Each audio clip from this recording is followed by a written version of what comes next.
What is going on, everybody? Kevin Calhoun here. This is the Calhoun Show, and today's podcast is one of my good friends. Mark St. Lawrence was in the podcast studio with me. We talked a bunch of hockey stuff. We talked a bunch of sports stuff, and we had a really good time. So you guys can definitely, hopefully enjoy that here in a minute after I say hello to you. So if you're new to the podcast, welcome aboard. You can follow us on Twitter at Calhoun Show and email the show, calhounshow@gmail.com.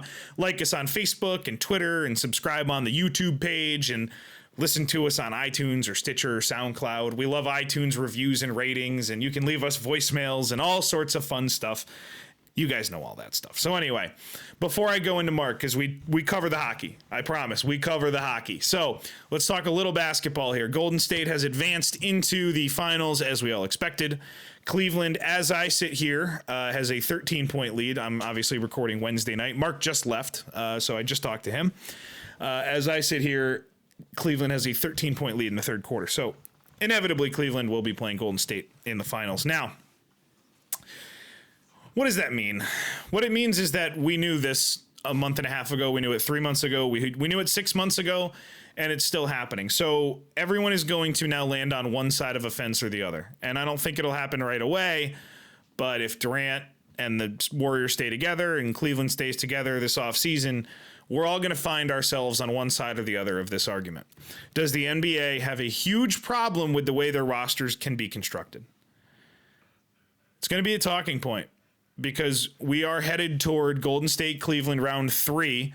And in my opinion, outside of Boston, with all of the upside they have with their picks and what's coming to them and what they have now, I don't see any team standing in the way of Cleveland Golden State round 4 or 5. I really don't. If Golden State can keep that core together, and I think at some point you'll see somebody moved, maybe Clay, maybe if Durant stays, maybe at some point down the line, Draymond gets moved. I don't know. I think we're a year, 2, 3 away from any of those things happening, but Golden State can reload and regroup just like Cleveland can do. So that's going to be a talking point. But for now, we can all sit back, relax, and enjoy LeBron versus Curry and Durant again. But now with Durant. So now Golden State versus Cleveland featuring Kevin Durant in the round 3. I guess I'm excited. It's the matchup I wanted because I do want the rubber match. But now as we approach it, I kind of find myself feeling differently. And it's because I don't like what Golden State is doing. I guess I can't dislike what the team is doing. I don't like Durant joining that team after losing to them. I know this isn't a novel concept. I'm not breaking new ground here. But now that we've gotten this close, and I did want Cleveland Golden State, I kind of don't think Cleveland can beat them. And that's just the half of my brain talking that I don't like. But I kind of feel that way. And I don't want to watch Kevin Durant win a championship with Golden State. And I think we're gonna. That said, I'm going to root like hell for Cleveland, and I'm going to pick Cleveland, and I'm going to stand by it right to the bitter end, especially if they win. But that seems to be where we're headed, and I guess we'll just watch. It's what we can do. So as far as stuff with me goes, work is good.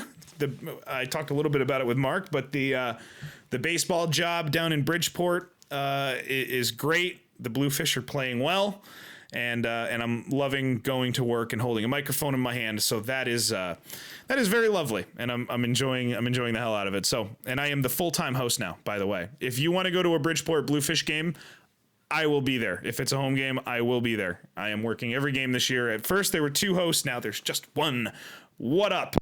So, yeah. Come visit me. Come say hi. I got a microphone and a bright red jersey on, and I'll be on top of the dugout 5 times in front of you and in the crowd. It's a good time. All right. Without any further ado, I had a great conversation with Mark. It was a blast having him. I'm going to have him back at some point too. So please enjoy Mark St. Lawrence. Here we go. Well, after the music, right? We got to come on, Calhoun. Get your shit together. Here's the music, and then Mark St. Lawrence. Enjoy.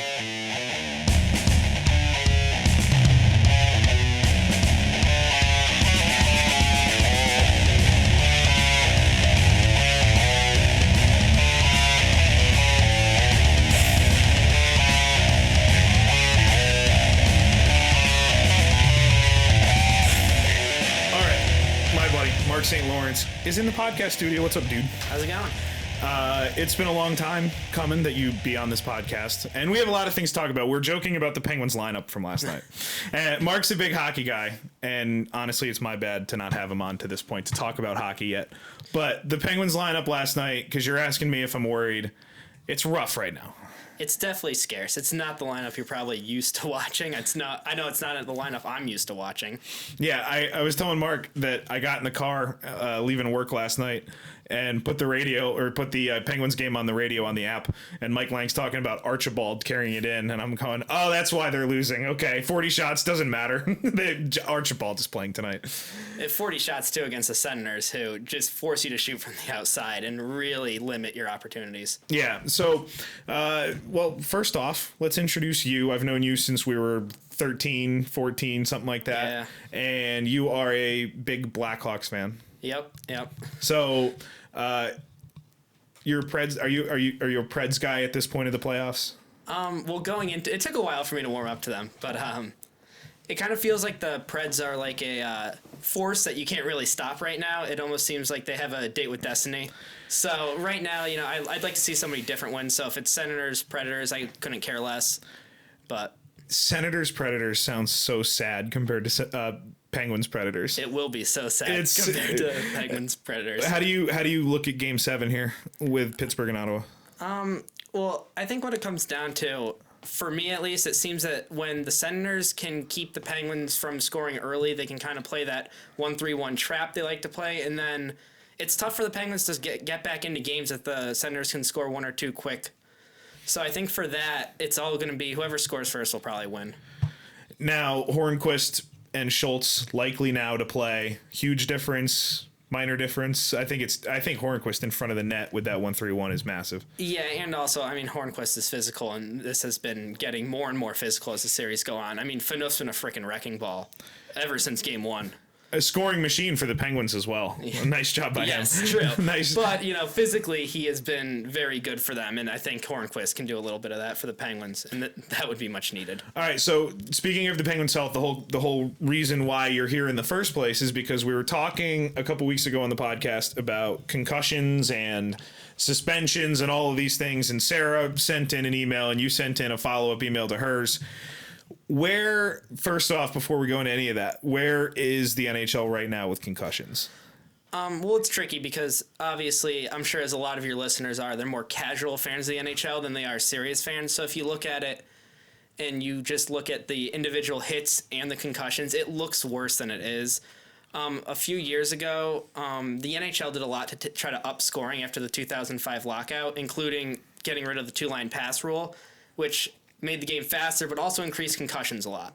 So by adding in rules like the instigator rule, which is, for those who don't know, if you instigate a fight with a player who really isn't into it, you get an extra penalty. So that cuts down on fighting, which cuts down on concussions. The visor, people don't want to punch their hand into a visor. Yeah. And then the no hits from behind and the automatic icing and stuff like that have really helped. But obviously, as you see, concussions are going to happen when the game's this quick. I still firmly believe that the Crosby-Niskanen play was a complete accident, and no one was more surprised than Niskanen that Crosby's face met the stick or the hand or wherever it hit. Yeah. So with those kind of plays, and we've seen different versions of those kinds. I remember a Letang hit from 2 years ago with the elbow. I forget who it was on. I don't know if you remember. It was coming across the middle of the ice, and the elbow was staying in the same place, but the feet kind of changed direction, and the elbow hit. So that you could call it incidental contact. Sarah's response, I thought, was a little harsh with the instant suspensions, but some of those plays are on purpose, and she's got a point with that. So how do you combat those? Well, you're right. A lot of them are on purpose, and Letang had one last year, but before that last year, we saw the Keith play where he was knocked on the ice and he actually swung his stick at, I think it was Jason Zucker. Yeah, that was bad. Yeah, that was clearly intentional. It was vicious, and where he wasn't aiming for the head, he made contact with the head. That's terrible. Yes. And then last year against the Rangers, I think it was Mark Stahl, maybe. That wouldn't make sense on the ice, but Letang definitely took a whack at somebody's side of the head kind of with his stick, and I remember he got away with it. But those plays are few and far between. Those players do need to be reprimanded more seriously. There's been a lot of articles about how player safety has really dropped the ball this playoffs. Dzingel threw an elbow on Wilson the other day. I'm sure you saw that. Tommy, yeah. Yeah. And that was bad. That should have definitely been a suspension. Yes, it should have. Yeah, that was if you missed that was late in the Penguins 7-0 blowout, like last 5 seconds, and Wingels throws a blatant elbow. And a clear cheap shot too. There was no need for it. The puck was away from the play. It was gone. Like you said, there was 5 seconds left in the game. It was 7-0. Yeah, crazy. It was 7-0. Like, what are you gonna do? And then there was no hearing. No, nothing. No hearing, no review. Not even a phone call. Yeah, nothing for Tommy Wingels. Yeah, that's pretty wild. The concussion thing's difficult because it's sensitive and the fighting's kind of going away. But as a player like Crosby goes, did you like seeing him back that fast? No. So I have a very good friend who's in Maryland who's a huge Bruins fan, and we text for almost every big playoff game. Sure. And that game that he came back, I had said before to him that I thought that Crosby is constantly one concussion away from never playing hockey again. And I cringed when I saw that hit, and to see him back that soon, I was really kind of like, eh. And then when he went crashing into the boards there, and I know he claims he was fine, but I still don't think he was fine. He didn't look okay. No, he didn't. He kind of stumbled, right? Yeah, he didn't look okay. And he looked confused, and I don't know. I don't root for the Penguins. I don't necessarily root for Crosby, but I don't root for anybody to be injured. And I don't want to see, if you want to argue whether or not Crosby's top 5, top 2 greatest players ever, you don't want to see him end his career like that. No, for sure not. And plays like the Wingels plays, I think, where Sarah is really dialed in on this. Like kind of stuff. The player safety, letting that go is exactly what Sarah's talking about. Yeah, you can't drop the ball on that because now he's going to go out there and do it again tomorrow night if he has the chance, because it's game 7, you got to win. But I think too, like Ovechkin definitely made contact with Crosby's head and before Crosby went tumbling in that play. The problem there is that I think Ovechkin went for a stick lift, missed badly, mind you, and then try to get the stick to the other side to either slash or hook, and that's where the contact was made. But I don't know, they say Crosby's one of the strongest skaters. I don't know if that's enough to send him down and cause it. That point that you just made is kind of what I kind of land in the middle on that. That to me was Alex Ovechkin saying, oh shit, that's Sidney Crosby. I've been playing against this guy for 10 years. I got to do something. I don't think it was a stick lift. I think it was a, hey, stop. Hey, hold on a second, which is, and it's such a cliched term. It's a hockey play. But if you want to call it a slash and call a slashing penalty, they could have. And as a Penguins fan, I could argue they should have, but I didn't think there was anything malicious about it. I think it definitely was a slash, and I think you're absolutely, you hit the nail on the head. He's like, shit, I got to do something. If he scores here, we're screwed. Yeah. And I've only played youth hockey, and I've gotten just as competitive as that. And he's in, a conference final game or a semifinal game. I mean, come on, dude. If you've ever played one game of NHL, L1, R1, you trip that guy and give him the penalty shot. There's no question. You don't let him score on you during it. If you lose on the penalty shot, you can go, "Oh, that was bullshit." Come on, come on, goalie. It was your fault. Yeah. All right, so. The concussion stuff aside, I have other hockey questions that I have to ask you. Are you excited for the Vegas expansion draft? Absolutely. Are you knee deep in this? Yeah, I have been ever since I've been able to do fantasy drafts online. Yeah. I've been pulling different teams and stuff. And of course, as the Blackhawks fan I am, I was looking at who the Blackhawks would give up for a while. And I thought it was either Van Riemsdyk or Darling. But now that Darling's rights were traded and he's signed, I don't think, now that changes, so I don't think anybody besides TVR will be taken from there. But yeah, I'm knee deep in all that. Okay, so the first question, and we'll go back to the Penguins for a second here, is the goalie situation. Yep. So Marc-Andre Fleury has a no-move clause, which means they can only protect him. They cannot protect Matt Murray. Yep. How do you see that resolving itself? The obvious answer to Penguin fans is, please, Fleury, love us enough to waive, and we trade you. Does it happen? Or does Fleury say... hey, this is my job, right? Huh? Well, that's the interesting part, is he can really hold him hostage. He could. And that messes up everything Rutherford has planned for years, because even, let's say he can't protect Murray, so he protects Fleury, and he works out a deal where he gives up, Rust a year down the road so they don't take Murray. Yeah. I mean, either way, you're losing a player that you don't want to lose to the expansion draft, and you're saddled with Marc-Andre Fleury, which sounds bad because he's played great in the playoffs. And you actually mentioned when we hung out before the playoffs started that you thought that if Fleury played well, it would only up his price. I would almost argue that he's played so well, the price might be too high for what they can realistically get. Because he was like a .940 save percentage goaltender for a while. Yeah. And, I mean, I think in the end he will waive and he'll end up somewhere, but Dallas was the obvious landing spot. And now Bishop goes. So maybe the Flames are looking, probably. Mm-hmm. But, I mean, who knows? Somebody else could come out of nowhere. Maybe he says, I'd like to go to Vegas, and Vegas says, we'd love to have Fleury. That would be awesome. Fleury would thrive in Vegas. I think he would too. I think he'd be great. He's a first overall pick, so he's got a name for at least casual hockey fans. And yeah, Jeff Merrick talks about Fleury, and he have you heard him talk about him? Yeah, the flower. When he talks about him, he goes, "I'm not a team guy. I'm not a team guy. I root for the players. That's that guy." He's very rootable. I find it very hard to hate him no matter what. Yeah. But also, I mean, Merrick and Verslashinsky have said multiple times the only reason he's still there is because he's Crosby's guy. He's Crosby's best friend on the team. So, I mean, who knows what that plays after a good playoff run. Yeah. That looks like it's over. I thought they should have played him actually one more game. Yeah. I really did. I didn't think those goals were his fault. I thought on one of them it was definitely his fault. I forget whether it was the first or the second. But the other few, the defense is nowhere to be found too, so it's really blame goes to the whole team. Yeah, and there's got to be something said. So Murray's played really well. Excellent. He's Murray's going to be a great goaltender. Yeah, Murray's played as well as people expected him to, which is his best. His best is better than Fleury's best, maybe.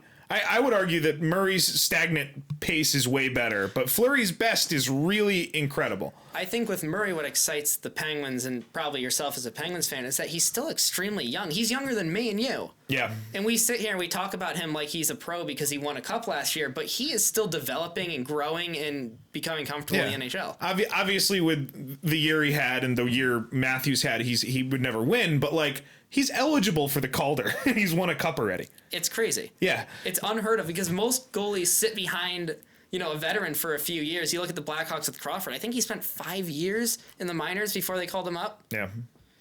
And now you're stuck with a 32-year-old goaltender at $6 million. So hey, he won a cup 9 years ago. How dare you? He won one a few years ago too, but Scott Darling had to bail him out against the Predators. Yeah, that's fair. Yeah, that's fair. So that's actually really funny. All right, so with the Vegas stuff, do you like the fact that they're gonna? Obviously, everybody likes the fact that they're gonna publicize the picks and everything like that.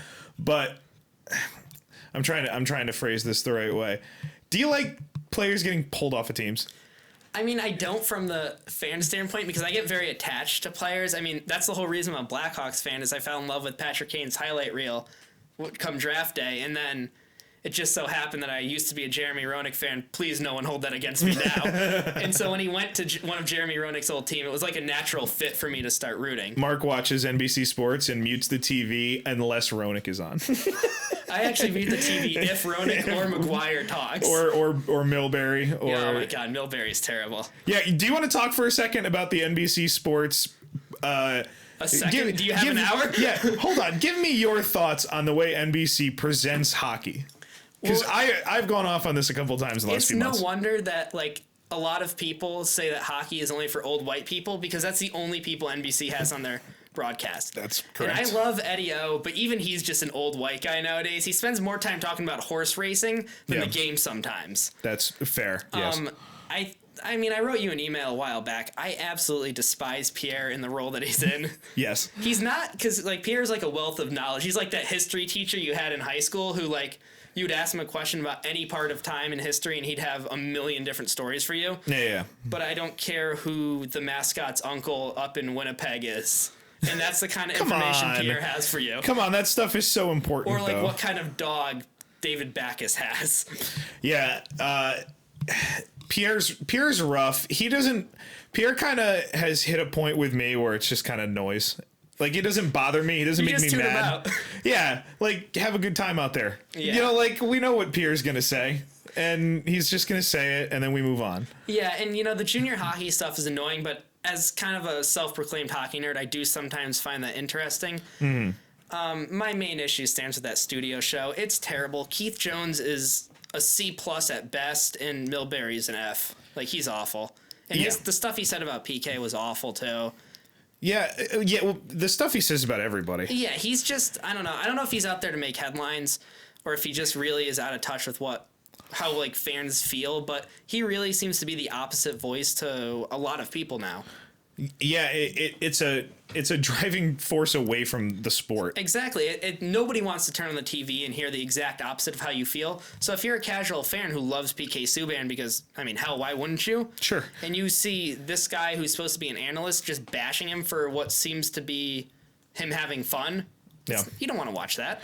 No, the Subban stuff is absurd. And now it's coming out, and Andrew Berkshire from Sportsnet said something about this on Twitter this morning. Somebody wrote to him because he put up a piece about Weber and Subban, as Montreal writers do, and he's a huge Subban guy. And somebody literally said to him on Twitter, they said Subban is part of a really good defensive core, and he fits in nicely.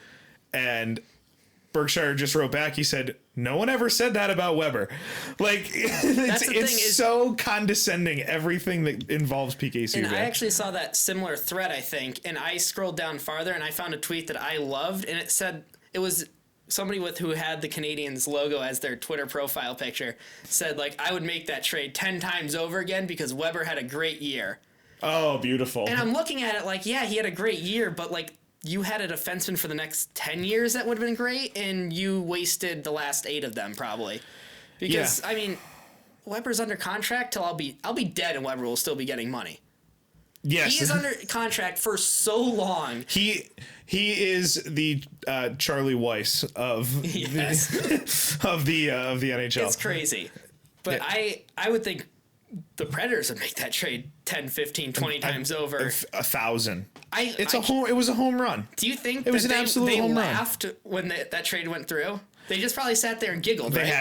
They had to because I understand you're trading a top 10 defenseman for the next year, and then a top 20 defenseman for the next 2 years, and then a top 30 defenseman. Like that's what you're trading away. But what you're trading for is a guy who's only getting better and who has all the personality in the league. All the personality, all the charisma, and he backs it up on the ice. Yeah, that's the thing. He plays huge in huge games. There's like, 5 players who have a personality and can back it up on the ice, and Patrick Kane has a personality for the wrong reasons. Yes. So we can't get enough of PK Subban if you're a hockey fan, but then there are these people on TV who say the exact opposite about him. Yeah, it's really prevalent. Honestly, it goes so much deeper than that with Subban too. With the Team Canada selections, I mean, unbelievable the guys that go ahead of Subban. And you think about what Subban has done with Montreal when he was there. I mean, he took a team. Obviously, he can't draw that many fans in Montreal, but he donated tens of millions of dollars to Children's Hospital up there. He bought his parents a house with his first year's pay. I mean, he's a great guy, and then he goes to Nashville from Montreal, and all he does is he helps grows the game there. And I don't know, I feel like that's a great guy to have representing the sport. Yeah, Nashville's exploding now. Oh, yeah. It's huge. If you guys haven't watched a Nashville game on TV, and now obviously it's going to be the Stanley Cup final there, so it's going to be even better. It's unbelievable to watch. It's a student section of a college football game dropped into a hockey rink. Yeah, it really is. It really is. It's Winnipeg.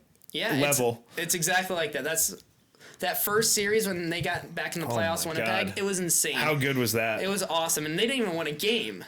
Imagine if they had actually won. Do you remember when Winnipeg named the fans as one of the 3 stars in a losing effort on home ice? No, but I do know that Columbus named their fans the 5th line, which makes them sound like the practice squad. I know. The 5th line is a terrible nickname for a fan section. I don't know why they keep... I mean, the Blue Jackets fans keep, saying... Yeah, they like it. Yeah, they love it. They can't get enough of it. That's another. They had a college style crowd for a while there, but they've kind of died out. So if Nashville wins the cup, yep.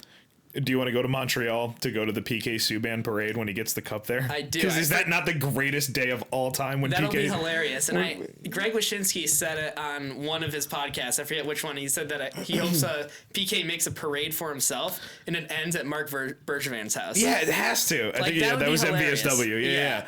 Yeah. The Subban Montreal storyline that he still lives there and that would be his day. Yeah. He would have it in Montreal. We'd have to. You always take the cup home. Yeah. So that would be beautiful. That would be very exciting. Is Nashville your pick? Do you think either of these Eastern teams? Ottawa, I think, is a worse matchup for Nashville unless the Penguins get healthy. Yeah, if the Penguins are healthy, obviously nobody wants to face the Penguins. But I think I agree with you is that especially without Johansson, I think Ottawa would just smother them to death and win 2-0 every game. Yeah, it kind of feels that way. And I mean, it'd be pretty boring, and that's not great for growing the sport, but that's probably what would happen. We were young during those Devils trap teams. Yeah. And it was way before my hockey watching years. And I know you've seen more of the old stuff than I have, but this style of hockey's not that fun to watch. No, it's very boring, and I haven't watched a lot of the Ottawa series because of it. I tried to watch when they played against the Rangers, and I couldn't do it either. Yeah. I think I saw something. I forget how it ties in. Maybe you saw it on Twitter today. There's a whole tie-in with the last time Ottawa, it was, I think, a couple years ago today, whatever it was, maybe last year. No, it wasn't last year. Whatever it was, James Neal had a hat trick against Ottawa to eliminate them. And it was on this day whenever, and now Hornquist returns to the lineup for Game 7 to get a hat trick to go play James Neal. Then they got traded. I love that storyline. Wouldn't that be interesting though? The Hornquist Neal trade that worked out so well for both teams. You go head to head and that'd be great. Really battle it out. Do you think at some point Malkin would try to turn around to win a faceoff to Neal for a quick wrister? He'd have to just for old time's sake. I mean, I wouldn't put it past Neal either to get on the wrong side of the dot and score one for the Penguins. Yeah, Neal's gonna just to feel that again. That Pittsburgh pride. Yeah, Neal's going to be out on the ice, and Kunitz will be out there, and Malkin will be out there, and he's going to look, and he's just going to elbow Philip Forsberg right in the head and just get tossed for just destroying his own teammate. He's going to have to walk back to town. So sorry, guys. It was a force of habit. Yes, I saw Malkin. I had to protect him. No, the Nashville storyline's great. If the Penguins lose on Thursday night, or if the Penguins don't win the Cup, it's fine with me as long as it's Nashville. I mean, Ottawa, I don't care. But I don't want to watch them anymore. Nashville is a great story. I don't know if you saw this. I saw this on Twitter 2 days ago, maybe, or 1 day ago. The Predators Twitter page tweeted out a picture of all the fans packing that square outside of their arena. Yeah. And some DJ from Pittsburgh was like, oh, this is not the first time that large crowds have gathered. And they showed from Game 4 last year of all the Penguins fan out. He's like, they closed down 4 streets. Yes. And he also quoted it as Nashville being the only 16 seed, which they're not because the NHL doesn't do that anymore. Yeah. And all that, and he got a lot of hate, but I think it's more impressive that Nashville does that than Pittsburgh, only because they haven't been here before. They don't have the established fan base. Yeah, that argument holds no water, and here's why. Not yours. Yeah, no. The other argument holds no water, and here's why. There is no greater bandwagon city than Pittsburgh, Pennsylvania. They are so used to winning there that anytime a team is close, it's like an uprising of hey guys, pay attention now. Everybody's got to look. Everybody look. Everybody go downtown. You got to go down. I know you don't care. Go downtown anyway. It's everything. Yeah. Well, it's funny because I used to joke when the Penguins had those playoff troubles for a few years there, 11, 12, around there. I used to joke that all the Penguins fans were disguising themselves as other fans because that's what it felt like. But of course now that the Blackhawks won so much, I think Chicago's really pushing for the bandwagon hockey city title. Yeah, if you want to understand Pittsburgh sports fans, yep. Look at a picture of the Pittsburgh Pirates crowd on any random day in the last 22 years, and then look at the Pittsburgh Pirates crowd during a wild card game. The only thing that is Pittsburgh sports fans in a nutshell. There will be 4% of the stadium full with diehards unless the team's good, and then it's 100% and it's shaking. Isn't that kind of a lesson for all sports cities though? I think Pittsburgh's a little extreme. Because I see a lot of hockey articles written now about, because a lot of people thought hockey in Nashville would never work, just like they say it won't work in Florida with the Panthers. But I think the Lightning have proved in Florida that if you win, people will come, and vice versa. So, I mean, obviously maybe Pittsburgh's an extreme, but I mean, even Yankee games don't sell out when they suck. Yankee games don't sell out when they're good. Well, that's because there's too many seats and nobody wants to sit through that long, boring game anymore. I have a Yankee question for you. Okay. I do. This might be embarrassing because I haven't been watching much. All right. No. It's, if you haven't been watching much, then maybe you're not aware of the new location at Yankee Stadium. The judges area? The judges' chambers. Yes. I saw that. They were very excited about that. I follow the Yankees on Snapchat, and they would not stop showing it off. All right, so you are a fan of the big bad New York Yankees. Yep. The cut your hair and shave your face, the no name on the back of the uniform because cut your hair and shave your face, he says to the kid with long hair and a huge beard. Not if you play for the Yankees. Luckily, I can't play for the Yankees. So you're a fan of the Yankees who the name on the front is so much more important that we won't even put a name on the back, right? Yep. Judge's Chambers, you okay with this? I mean, kid's been in the league for about this podcast. I like Aaron Judge. I mean, who doesn't? He's huge. Oh, he's he hits great. home runs. He makes diving catches. Laying out for catches. I wouldn't be surprised if he's a flash in the pan.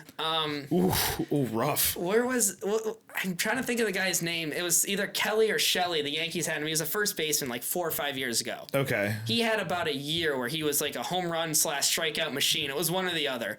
And he hit some monster home runs. And of course, he was never heard of again. I'm not saying, Judge won't be, a player 5 years from now. He just might not be this player. What if somebody figures him out? Well, we'll see. He is a mountain. Well, that's the thing. He is so big. You see the video of him at Wrigley hitting the ball out of the stadium into the street during batting practice? No, I did not. He hit like 2 in a row. Completely out. Somebody in the street was chasing after a baseball that he hit. Yeah, he's got Stanton power. Yeah, and he's got Giancarlo Stanton power. I really don't know enough about baseball to say if he's like something like certainly different than outside of that'll keep him around, but I mean, he's incredible to watch right now.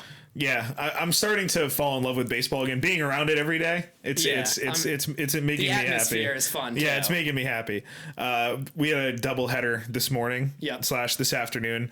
There was like 6 elementary schools worth of kids on field trips at the game this morning. It was a blast.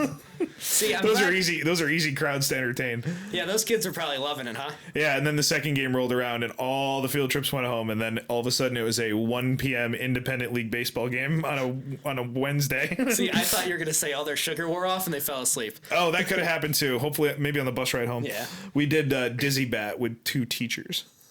I'm guessing there was no drinking involved. There was not. There was not any drinking involved, but it was hysterical. It was like watching Dizzy Bat if you put it on slow motion with anyone else doing it. Like, that was kind of the that's good stuff. That was kind of a result of that. So, does that mascot creep you out? I'm kind of creeped out by mascots. I'm that guy. Oh, really? Oh, you don't like mascots? I don't mind if they're around me. I don't want them to interact with me unless they're going to talk to me like a person. It's weird when they motion with their hands. Yeah, it's like I'm not 5. Like, talk to me like a human, please. Yeah. I know there's a person in that costume. Yeah, the big head ones that never talk. Yeah, right. So the problem I always have is I know there's a person in there, but I'm dying to know what they look like. I always wonder if it's a guy or a girl.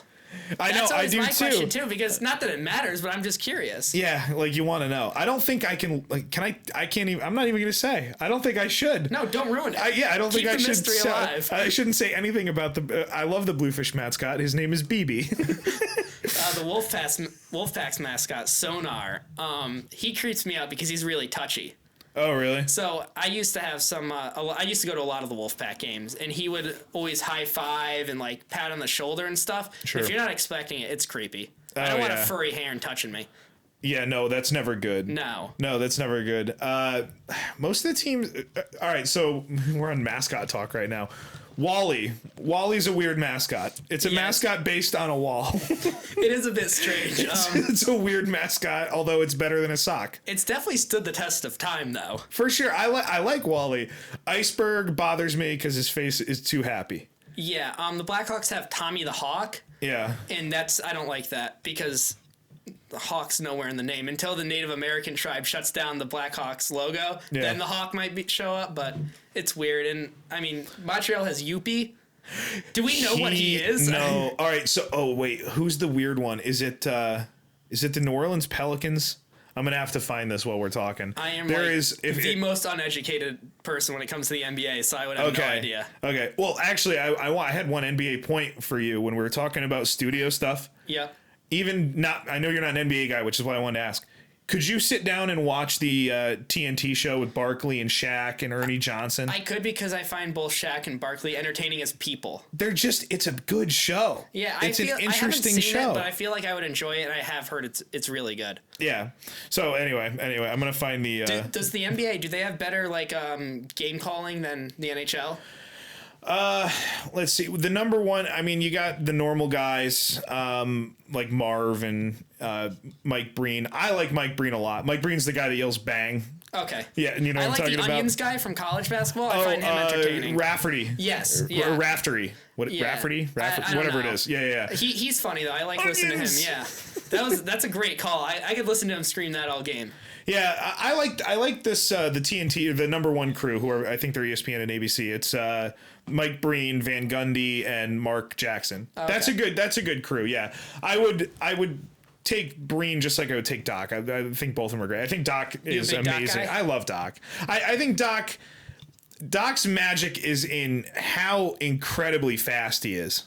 I think he's lost his speed. Personally, my He complaint might with have. him is that I think the game has kind of escaped him speed wise. I like his Okay. calls. I like the Interesting. my goodness. Like I enjoy that. It's fun. It draws the fan in.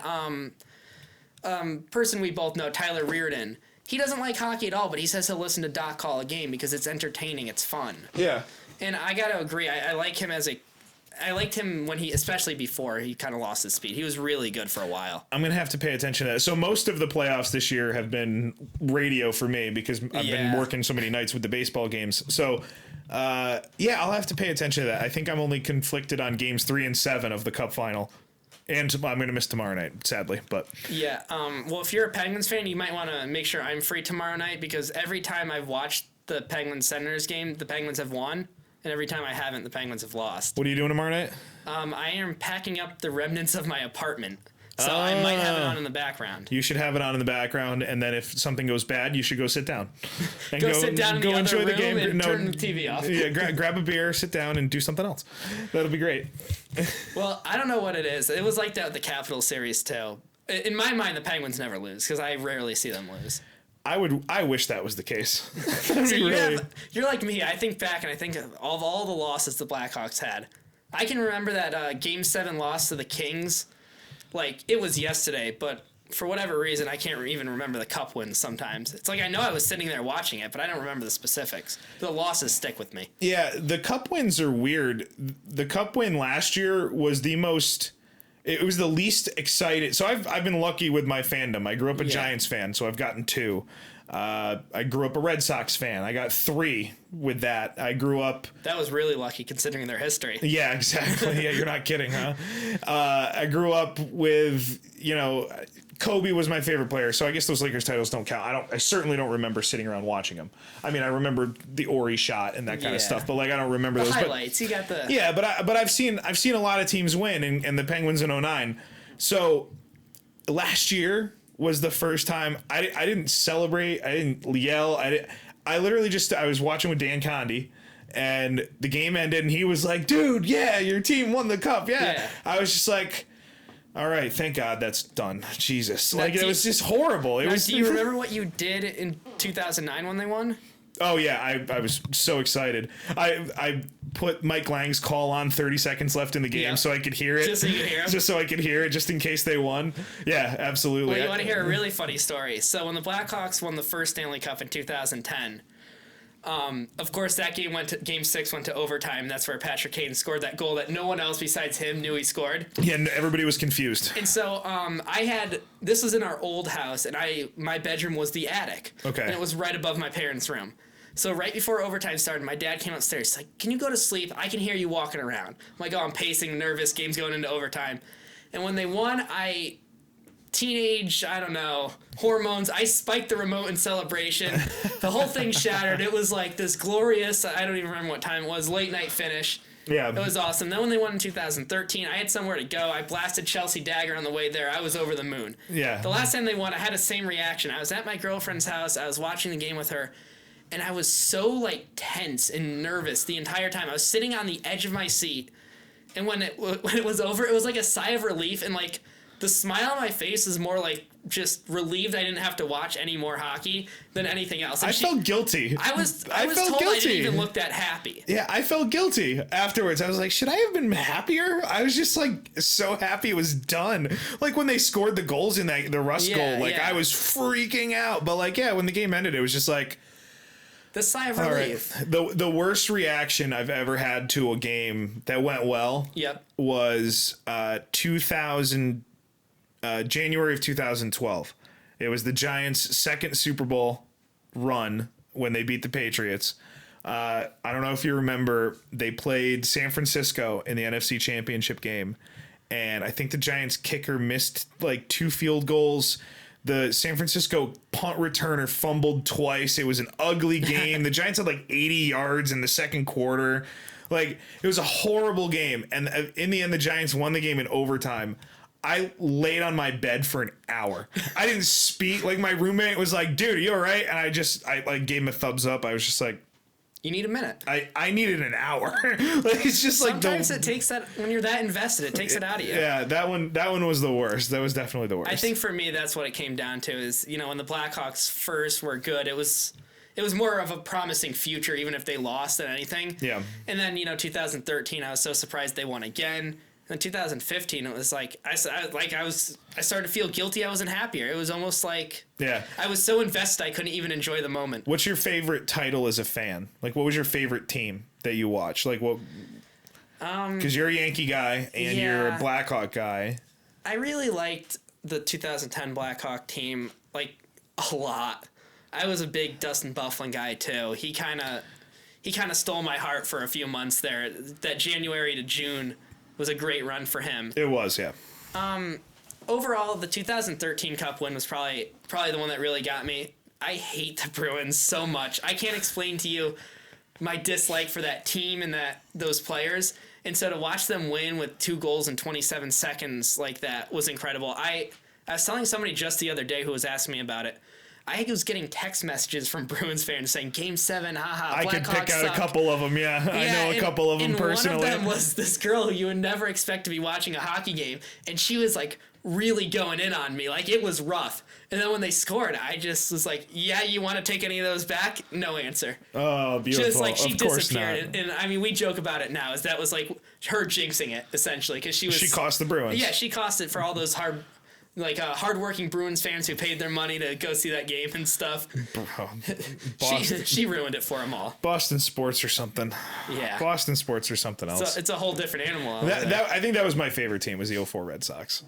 It was hard not to, as a Red Sox fan. That was the Johnny Damon Idiots team, right? Yeah, that was the 3-0 comeback, the Francona, Martinez, Schilling. Yeah, that's like one of the teams I probably hate the most. The bloody sock. Yeah. Kurt Schilling has taken a Jeremy Roenick turn since retirement, hasn't he? He's a bit of a nut job. Jeremy Roenick looks like Mother Teresa compared to what Kurt Schilling has done It's here. way worse. It's way worse. I heard he's running for senator, which should be interesting. Kurt Schilling should run somewhere. Yeah, that's true. Run anywhere far away from me, please. That guy has issues going on. He's the reason why I think they should go through people's Twitter page and decide if you're worthy or not. Yeah. And really the bar should be set low because that's the point of Twitter. But Kurt Schilling should just be kept off of the internet. Yeah, Kurt Schilling's got some issues. All right, well, this couldn't have end a better way for a Yankee fan than just bashing Kurt Schilling on the way out the door. But all right, we will have you back Thank you. to talk more. This is great. This is like coming onto the set of your favorite TV show. Yeah. Except it was like 10 minutes away from my house. And look at this, Olive Branch. He is a Pittsburgh Steelers fan, so anybody with a torch, anybody in the 412 that has a torch, relax. That was, I gotta admit, I haven't watched a lot of football. I know you haven't. I know, but you are a Steeler fan. I am. I root for Le'Veon Bell now. I like Bell. But I can't talk football. It's actually insulting to actual Steeler fans to call me a Steelers Your team fan. drafted J.J. Watt's brother. I knew that, T.J. Watt. Yes. I actually like T.J. better than J.J. for some reason. Well, you don't know enough about TJ yet, I'm sure. Well, just the if name. I think TJ Watt just as a name. I just like it better than JJ Watt. JJ sounds like a kid's name. Yeah. TJ is like the grown-up version. Yeah, I don't know. Yeah, I'm with you on that. Like, J.J. Hardy played for the Orioles. I always assumed he was like 5'1". Yeah. Just because his name's J.J. And he had Hardy. which makes you think of the Hardy Boys. That's true, too. Yeah, it's Jeff So Hardy he's out playing there baseball. solving mysteries in his free time. Jeff Hardy playing baseball and jumping off the stands onto people. Sounds like a good sport. Might liven up baseball a little bit. That's what we need. Yeah. All right, that's it. Mark and I are signing off, and we're going to go figure out how to combine the WWE and Major League Baseball. It's going to be a challenge, but I think we can do it. Thank you, Mark. Thank you. Later, bud. The Calhoun Show. Look at that. a nice 40-minute conversation later, and we're no closer to the resolution of this Cavs-Celtics game, because for me, it's been a minute. So anyway, thank you to Mark for coming in. That was a lot of fun. We will do it again. And I just have to mention Tiger Woods said today that he feels better than he's felt in years. So I've heard that before. We'll see what happens. So anyway, go Penguins in Game 7 tomorrow night. And if Ottawa makes it, go Preds. But either way, we will talk to you guys next week. Thank you for the support, as always. And thank you to Andy for making the logo, and Patty for the music, and Stephanie for doing all the stuff that she does to help with us, too. And all of our favorite guests, be it Mark today or Brett and Dan, as often as they're in. Sarah, who writes us all the time. Just all the things to do with this have been a lot of fun lately. So thank you guys for the support, and we will talk to you next week. See ya.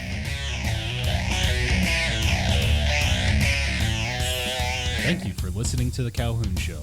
Join the conversation by following the show on Twitter @Calhoun Show and emailing the show at calhounshow@gmail.com. You can also find us on Facebook, and don't forget to subscribe and download for free on iTunes. Want to hear yourself on the show? Leave us a voicemail by calling 860-740-2119.